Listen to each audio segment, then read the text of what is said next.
the old parish hall along the main road. There are three main rooms in the community centre. There's the Bert Stratton room, a local gentleman who donated his stamp collection to the village for money for the room.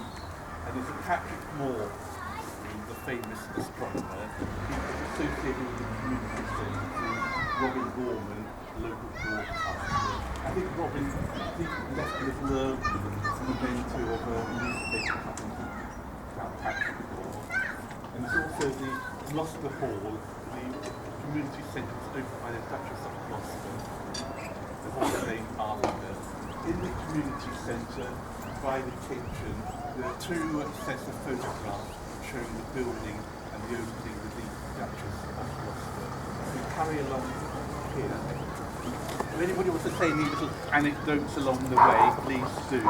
With in Normandy. It is the longest twinning association in Hampshire, I think 35 years, and in the beginning of May they can hold a service of commemoration in the church, and I believe there are about 30 odd people from St Vigor coming across to celebrate as well, and they planned a grand day out, I believe, in London as well on that weekend. Well, St Vigor Way is sort of a winding road which leads to the roundabout on Church Lane, and many of the little closes after it are named after trees like hazel, ash and whitebeam. This is an area of old woodland in Colden Common.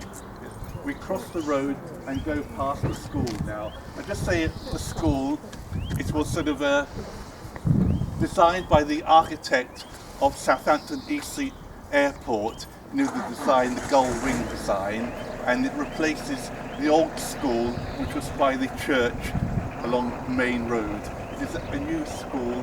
I think it was damaged in 1994 and has been replaced. Over here. They got the gull wing design, but also there are 2 points of interest here. One is that around Colden Common there are many oak trees. And you know the little logo of Colden Common, that's got an oak tree and the flowing river off the River Itchen. And behind us there's an older cottage, and you can see the mathematical tiles on the cottage.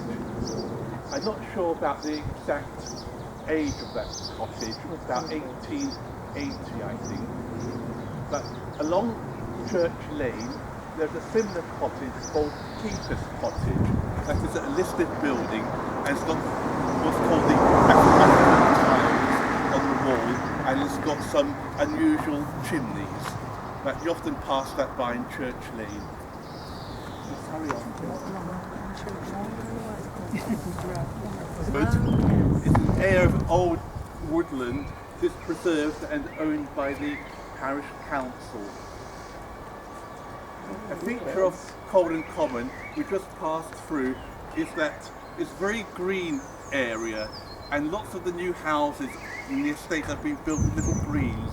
The green we just passed through here, Oak Tree Close, has a little green, and we were passing along Brickmakers Road. They're full of closes and greens, and also the same Tees Farm estate, and another one, Colden Close on Lower Moors Road. There are quite a few little greens there, so we're very fortunate having a lot of greenery around here, and a lot of the old trees have been preserved. We're going through a road called Brickmakers Road, an estate built in the 1960s. Previously Colden Common was centred along the main road, New Road and Spring Lane, and a little bit of outlying like Church Lane, but in the 1960s some blocks of development followed. The Brickmakers in the 1960s and Tees Farm about 1970s as well. But the design was all on greens and quite spacious. A feature of the Brickmakers estate, I believe, I'm not quite sure, it's anecdotal, they said it was built for the IBM workers in Hursley, and the gardens were built open plan on the American style. There are no hedges, the fronts are all open to see. And the feature of the Brickmakers estate, because another interest of Colden Common was the clay here. About 1850 to 1950, there are lots of brickworks around. The Environment Centre on the corner of Church Lane was built on the brickwork. All the north of Church Lane had various brickworks, and along St Vigor Way, Avondale Park. And to commemorate this, as we walk down Brickmakers Road, many of the closes and greens were named after brick-making terms. I'm very grateful to one of our members on the walk, Rosemary, I inquired, who gave me a list of the origin. Like the first close here is called Pallet Close. It is a pallet, apparently, is a wooden shovel for mixing and shaping clay. We're on to Brickmakers Road, and I shall explain a few more of the other names. We turn right. Tranquil area, we can hear the birds song.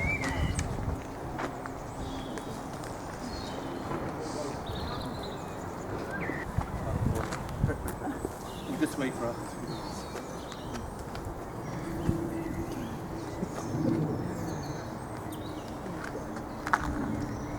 We've just mentioned Pallet Close. I believe that looks like a new sign by Winchester City Council. Further on, just above us, is Crowder's Green. Pressed and shaped bricks. Further on is Burr Close, B-U-R-R. It is it's called a clinker or partially vitrified brick. I just speaking to some friends and they said they live in Packing Close, but unfortunately I don't have the origin of Packing Close.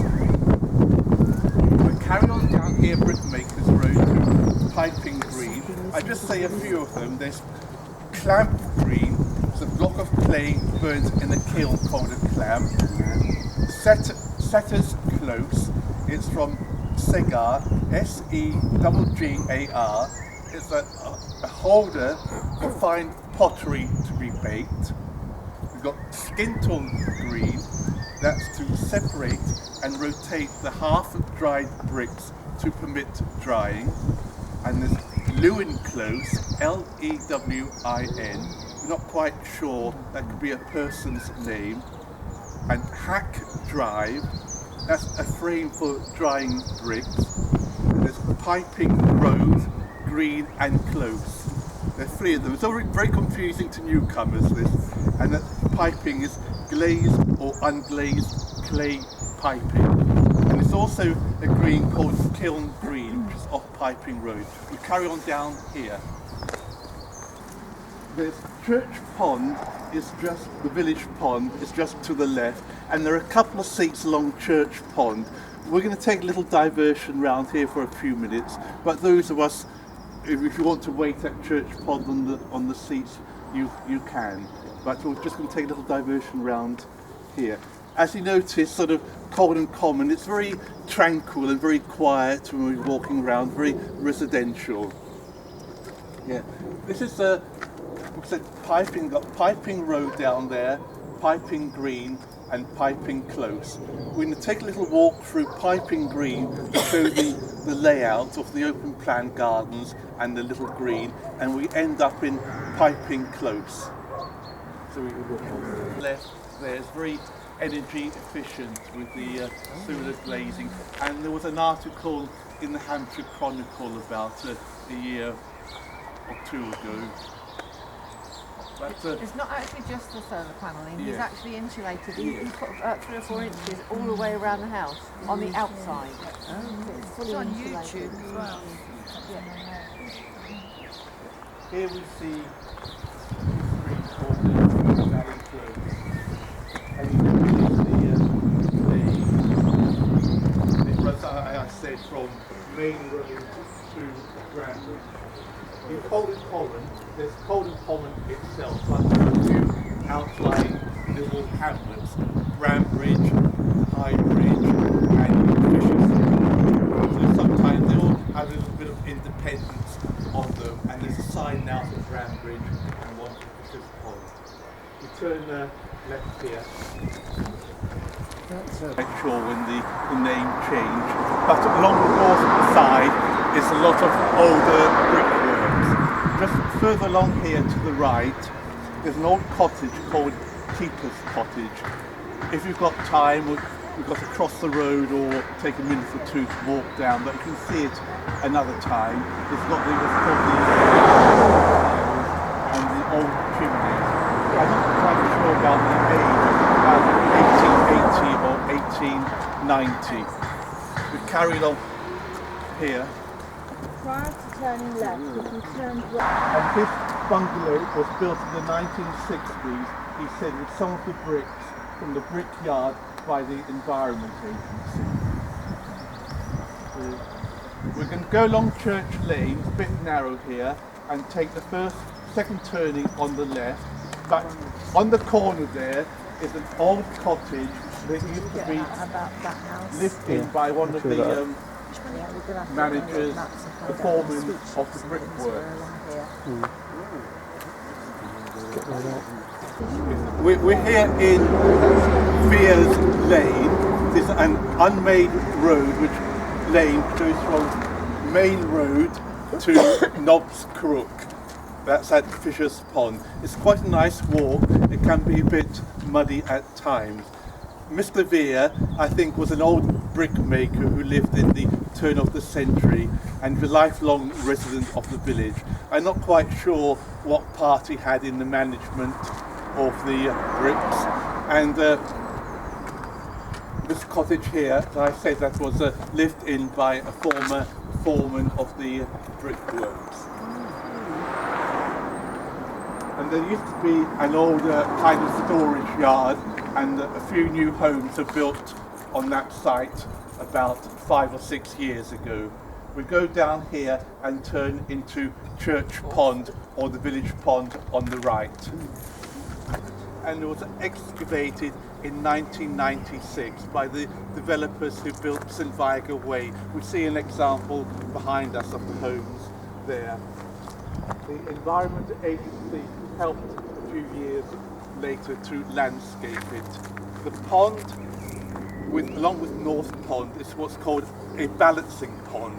When there's heavy rain, water flows off the St Vigor estate and from the main road, comes along here into Church Pond here and along to Branbridge. There's an inlet and an exit. The water level is how it should be at the moment. There's quite a big flow over the exit. The pond is helped to be managed by a group called the Woodpeckers Environmental Group. We come here quite a few times a year, and each year in June we have what's called a pond dipping session to see what's in the pond. There are two types of newts in the pond, the common newt and the palmate newt. I've got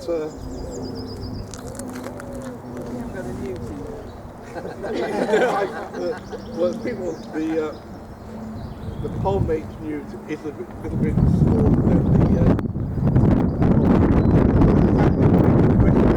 pointed out. We're in Veers Lane, but Veers Lane, so we can cross Church Lane and go on to Knobs Crook and to Fisher's Pond. But also at Knobs Crook, they made quite a nice little complex of sort of offices from the old farm there, and there are a few interesting buildings along the end of this lane here. But if you're more experienced or adventurous, from the farm building there at Knobs Crook, you can cross the fields into Bishopstoke Lane, or carry straight on up into Bishopstoke Woods, and the bluebells are lovely at this time of the year, or coming up. Everything's a bit later this year. We're stopping here at the old inn cottage. It served, yes, it was I think a pub to serve the brickmakers, because it was thirsty work. I'm not quite sure when the name changed. I was looking up on the map in the village of 1895 to 98. It was called the Old Brickmakers Inn. The name must have been changed sometime, and there is a big well in the garden there. I think the people who own that cottage, this house here, they've sort of transferred to a smaller modern place. I guess smaller? By calling it Brickmakers Cottage. Yeah. we carry along via by the Parish Council called North Pond. We'll be going up there in a minute. But again, you notice how quiet and tranquil it is with the bird song. Along here, there's a row of brickmakers' cottages. They must have been built about 1890, 1900, and there are a few names. Appears quite often. That could have been another manager or owner of the brickworks. You see on the side, they've got Leyland's brickworks. They've got many individual little names. There's Mr. Phillips' brickwork as well. And another point of interest, somebody mentioned this, may appear in folklore, in reality as well, is called the Tyre Fire, or national news at early 1980s. Just across the, what's called St Vigor Way, winds round and crosses Eastleigh here. There's a huge tyre dump, accumulation of tyres over many years, and suddenly one night they caught a light and burnt, and apparently you could see the flames for many miles around. They had many fire engines, and it took quite a long time to get under control and to damp down. And on the back of the caravan park at the time, still there the caravan park, I think one or two of the older caravans got burnt and had to be towed away, but they managed to contain it. And the remains of the tyres, the exact location, I think it's just about 100. It's called North Pond, part of the same development, a balancing pond to take excess flood water, but it has never really filled up. There's a little bit of maybe a couple of inches at the moment, maybe 6 inches of water in there. I don't know, I don't think there's a proper clay lining, or maybe one or two other reasons why it has never filled up, but it may do at one day. Yes, there's a outlet where the fence is there, passes by. I can see it's been landscaped, and we put in lots of primroses in the sunny glade ground. An association when the community centre was built. We get back to the community centre, you can look in the foyer and see some of the how it was developed and made. On the recreation ground, there are 3 sets of amusement play areas for the youngsters. In front of us are meant to be for the very young toddler, very young preschool age.